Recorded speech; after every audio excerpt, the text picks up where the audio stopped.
A very good morning to everyone. Today we'll start the exercise 6.3.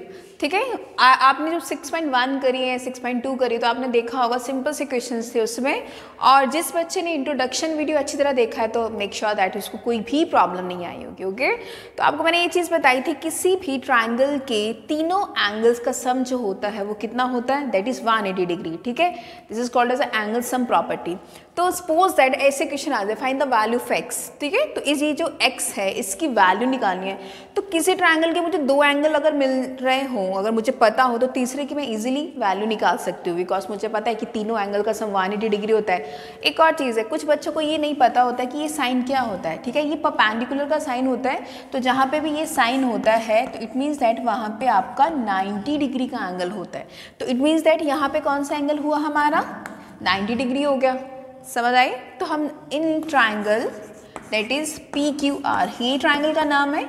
इसमें एक कौन सा एंगल है, angle P, then angle Q और एंगल R. इन तीनों का सम कितना होगा हमारा, 180 डिग्री होगा. Okay, so angle P is 90 degree और एंगल Q जो है 30 डिग्री है, और R की वैल्यू हमें X से रखिए इज इक्वल्स टू 180 डिग्री. तो ये कितना हुआ, that is 120 degree plus X is equals to 180 degree. ठीक है, इस टाइप के क्वेश्चन हमने बहुत बार सॉल्व कर लिए हैं. इसके प्रीवियस वीडियोस में भी इस टाइप के क्वेश्चन थे. 180 माइनस 120 इज इक्वल्स टू 180 में से 120 गए तो कितना होगा हमारा, 60 डिग्री. ठीक है, this is your answer. Simple से क्वेश्चंस है. अब जैसे ये ट्राइंगल है, इसका अगर नेमिंग करनी है तो ABC ट्राइंगल का नाम दे दीजिए. ओके, तो अब यहाँ पे देखिए x x x, मतलब तीनों एंगल्स ही x है, तो इसका मतलब जो एक की वैल्यू होगी वही अगले दो की भी वैल्यूज होंगी. तो हम लिखते हैं यहाँ पे in triangle ABC, so angle A plus angle V plus angle C is equals to 180 degree. तो यहाँ पे आप एंगल सम प्रॉपर्टी लिख सकते हैं. ठीक है, एंगल सम प्रॉपर्टी, क्योंकि हमें तीनों एंगल्स का सम कितना होता है, 180 डिग्री होता है. यहाँ पे भी लिख सकते हैं एंगल सम प्रॉपर्टी. ठीक है, तो angle A is X, B भी X है और C भी X है, इज इक्वल्स टू 180 डिग्री. तो ये कितना हुआ, x plus x is equals to 3x upon 3x equals to 180 degree. तो x की वैल्यू कितनी हुई, ये 180 डिग्री है, ये जो 3 है इसके अपॉन में आ जाएगा. तो 3 1 3 6 और ये x की वैल्यू हुई 60 डिग्री. इसका मतलब a की वैल्यू एंगल A कितना हुआ हमारा, 60. एंगल B भी कितना हुआ, 60 डिग्री, और एंगल C भी कितना हुआ, 60 डिग्री. और तीनों एंगल 60 है तो इसको इक्विलेटरल ट्राइंगल कहते हैं. ओके, अब जैसे इस टाइप का क्वेश्चन है, वैसे क्वेश्चन नंबर 2 है, इसमें भी जो x की वैल्यू ही निकालनी है. तो अगर आपको याद हो तो मैंने एक एक्सटीरियर एंगल प्रॉपर्टी करवाई थी कि जो बाहर वाला एंगल होता है उनका जो अपोजिट एंगल्स के सम के इक्वल होता है, मैंने आपको करवाया था. ठीक है, वही लगाएंगे. इनका नाम दे देते हैं A B C, suppose that यहाँ पे D ले लेते हैं. ठीक है, तो ये जो 180, ये इन triangle that is a in triangle ABC. ठीक है, ABC. अब ये बात करो तो ये जो 120 डिग्री है ये एक्सटीरियर में है ना, बाहर है. Angle ACD is exterior angle. देखो एंगल ACD यही तो एक्सटीरियर एंगल है, तो आप लिख लो angle ACD is an exterior angle, exterior angle. ठीक है, चलो एक्सटीरियर एंगल माना गया. तो आपको पता है बाय एक्सटीरियर एंगल प्रॉपर्टी, ये जो बाहर वाला एंगल है वो जो अपोजिट एंगल्स के सम के इक्वल है. तो ये कितना हुआ, x प्लस 50 डिग्री. ठीक है, यहाँ पे मुझे x और y दोनों की ही वैल्यूज निकालनी है. तो ये कितना हुआ, 120, और ये जो 50 को ट्रांसपोज करिए यहाँ पे x रहा, तो ये कितना हुआ आपका, 12 में से दैट इज 5 गए 7 होता है, 70 degree is equal to x. x की वैल्यू कितनी आ गई हमारी, 70 डिग्री आ गई. तो जब x की वैल्यू आई तो y की वैल्यू निकालना कितना इजी है. अगर किसी ट्राइंगल के दो एंगल्स का मुझे पता हो कितने डिग्री के एंगल्स है, तो तीसरा एंगल मैं एंगल सम प्रॉपर्टी से निकाल सकते हो. ठीक है, तो इन यहाँ पे कौन सा एंगल हुआ, इन ट्राइंगल. अब यहाँ पे लिख लीजिए चाहे तो, इन ट्राइंगल ABC. इसको चाहे यहाँ पे मत लिखो और यहाँ पे लिखो एक्सटीरियर एंगल प्रॉपर्टी. ठीक है, कि आपने जो प्रॉपर्टी लगाई है एक्सटीरियर एंगल प्रॉपर्टी, यही तो प्रॉपर्टी लगी यहाँ पे. चलिए, तो ये कितना हुआ, यहाँ पे कौन सा है, एक x हुआ और यहाँ पे 50 डिग्री है. सॉरी x की वैल्यू तो जस्ट हमने फाइंड करी है ना यहाँ पे 70, तो यहाँ पे लिख देंगे 70 degree plus 50 degree plus y is equals to 180 degree. Then you can say that this is angle sum property. Okay, तो 7 और ये कितना हो गया 120 plus y is equals to 180 degree.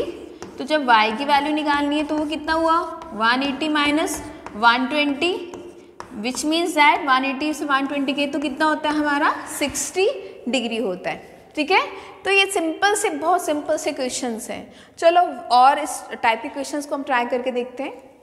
चलो ये क्वेश्चन देख लीजिए. अब देखो एक चीज़ बताती हूँ, ओके, जब भी दो लाइंस इंटरसेक्ट करती है ना, जब भी दो लाइन इंटरसेक्ट करती हैं तो ये जो यहाँ पे जो एंगल बनता है ना, ये एंगल और ये एंगल इक्वल होगा. ओके, सपोज दैट ये ना एग्जांपल दे दूँ, अगर यहाँ पे मान लो 60 है, ओके, तो यहाँ पे भी कितना होगा आपका 60 डिग्री होगा. ओके, तो उसको बोलते हैं वर्टिकली अपोजिट एंगल्स. ठीक है, वर्टिकली अपोजिट एंगल्स कब बनेगा, जब दो लाइंस इंटरसेक्ट करेंगी तब बनेगा. ओके, अगर मैं यहाँ पे इस क्वेश्चन के हिसाब से देखूँ तो मुझे दिख रहा है कि यहाँ पे ये लाइन और ये लाइन जो है ये आपस में क्या कर रही है, इंटरसेक्ट कर रही है. तो ऑब्वियसली इंटरसेक्ट कर रही है तो ये y की वैल्यू फिर तो बहुत इजी हो गया ना निकालना कि ये 80 है और ये दो लाइन इंटरसेक्ट कर रही है तो ये और ये इसको इक्वल है. तो अगर ये 80 है तो y की वैल्यू भी कितनी होगी 80 होगी. ठीक है, बट रीज़न देना पड़ेगा आपको. जब आप सोल्यूशन करोगे यहाँ पे आप लिखोगे y is equals to 80 degree और क्या रीज़न दोगे, वर्टिकली अपोजिट एंगल्स. ओके, चलो अब तो बहुत इजी क्वेश्चन हो गया बिकॉज ट्राइंगल सम प्रॉपर्टी से क्वेश्चन आ जाएगा हमारा. तो यहाँ पे कितना हो गया, 3 एंगल हो गए ट्राइंगल के, तो यहाँ पे कितना हो गया y plus 50 plus x is equals to 180 degree. तो यहाँ पे कौन सी प्रॉपर्टी लगी, एंगल सम प्रॉपर्टी. ओके, अब यहाँ पे y की वैल्यू तो जस्ट आपने फाइंड करी है कितनी है 80, तो यहाँ पे वैल्यू पुट कर दीजिए और यहाँ पे 50 डिग्री है, यहाँ पे x है इज इक्वल्स टू 180 डिग्री. ठीक है, तो ये कितना हुआ 12 नहीं, यहाँ पे कितना हुआ आपका 130 plus x. Okay, is equals to 180. तो x की वैल्यू निकालनी है तो ये 180 का एज इट इज रहेगा और ये इसको 130 को ट्रांसपोज कर दीजिए. तो ये कितना हो गया आपका, x की वैल्यू कितनी आ गई आपकी, दैट इज 50 डिग्री आ गई. ठीक है, तो कितना इजी क्वेश्चन था. सिर्फ हमने वर्टिकली अपोजिट एंगल से ये एंगल पता चल गया, फिर एंगल सम प्रॉपर्टी लगाई जो हमारा बेस है इस चैप्टर का. फिर सेम टू सेम वैसा ही क्वेश्चन है. ठीक है, देखो अब मुझे किसकी वैल्यू निकालनी है, x और y की. तो ये x कितना होगा 60 डिग्री होगा. क्यों होगा, जब दो लाइन इंटरसेक्ट करती है तो वर्टिकली अपोजिट एंगल्स बनाते हैं. ठीक है, तो यहाँ पे लिख दीजिए वर्टिकली अपोजिट एंगल्स. ठीक है, वर्टिकली अपोजिट एंगल्स. चलो ये भी आ गया हमारा. अब इसके बाद ट्राइंगल्स के तीनों एंगल्स का सम कितना होता है 180 degree. y plus 30 plus x is equals to 180 degree. तो यहाँ पे क्या लिखेंगे, एंगल सम प्रॉपर्टी. ओके, तो y की वैल्यू तो हमें नहीं पता है तो x की वैल्यू हमें पता है, दिस इज 60 डिग्री. ओके, तो ये कितना हुआ हमारा y 60 plus 30 is 90 is equals to 180 degree. तो y की वैल्यू निकालनी तो कितना हुआ 180 और ये जो 90 है इधर ट्रांसपोज कर दीजिए 90 डिग्री हुआ. तो y कितना हुआ हमारा 90 डिग्री हो गया. ठीक है, इट मीन्स दैट जो y की वैल्यू कितनी आ गई हमारी 90 डिग्री आ गई. ठीक है, तो इस टाइप के क्वेश्चंस हैं, आपने ये देखा ही होगा. This is very easy chapter but concept clear होना चाहिए. दूसरी बात, जो बच्चा इंट्रोडक्शन अच्छी तरह देखता है तो मेक श्योर दैट उसको कोई भी प्रॉब्लम नहीं आएगी अगर इंट्रोडक्शन वीडियो आप अच्छी तरह देखते हो तो. ठीक है, और जो थोड़ा सा 6.4 एक्सरसाइज है वो थोड़ी सी डिफरेंट है तो, बट ये जो 6.3 तक तो आपको कोई भी डिफ़िकल्टी नहीं आएगी. ठीक है, अगर फिर भी आपको कोई भी प्रॉब्लम आती है तो आप मुझे मैसेज कर दीजिए. Okay, thank you.